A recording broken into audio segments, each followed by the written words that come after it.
મહારાષ્ટ્રના પરભણીમાં બાબા સાહેબ ભીમરાવ આંબેડકરની પ્રતિમા પર લાગેલા બંધારણને તોડવાની ઘટના સામે આવી છે।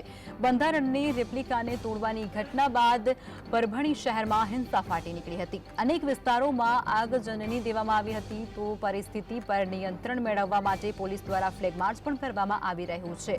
બંધારણના અપમાનની ખબર ફેલાતાની સાથે જ પરભણી શહેરના વિવિધ વિસ્તારોમાં હિંસાએ વિકરાળ સ્વરૂપ ધારણ કર્યું છે અને જે બાદ પોલીસનો ચુસ્ત બંદોબસ્ત પણ ગોઠવી દેવામાં આવ્યો છે તેમજ સુરક્ષા દળોને પણ બોલાવવામાં આવ્યા છે।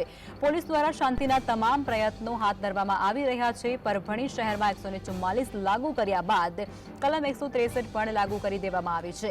પરભણી શહેરમાં લોકોના ભેગા થવા પર પ્રતિબંધ લગાવી દેવામાં આવ્યો છે। આ સાથે જ લોકોને ઘરમાં જ રહેવા માટે પ્રશાસન તરફથી સલાહ આપવામાં આવી છે। ડીએમ રઘુનાથ ખાંડુ દ્વારા ઘટનાને લઈ અને માહિતી આપવામાં આવી હતી, જેમણે પરભણી શહેરમાં હિંસા બાદની સ્થિતિ વિશે જણાવ્યું છે। તેમણે કહ્યું છે કે પોલીસ પ્રશાસન દ્વારા તમામ રસ્તા પર ચુસ્ત સુરક્ષા ગોઠવવામાં આવી છે। હાલ સ્થિતિ નિયંત્રણમાં છે।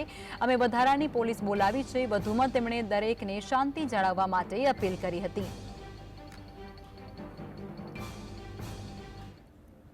इस हिसाब से हमने जो कलम 144 है और जो नया कलम 163 के हिसाब से जमाबंदी के आदेश पारित किए हैं और पुलिस प्रशासन पूरा रोड पे है। हम पूरे कार्रवाई पे कंट्रोल में स्थिति है। जहाँ तक है कि हमने एडिशनल पुलिस बंदोबस्त SRPF भी हमने मंगाया है। तो इसके ऊपर मैं सबके आपके माध्यम से सबको अपील करता हूँ कि आप शांतता सुव्यवस्था बनाए रखें। ऐसे मैं अपील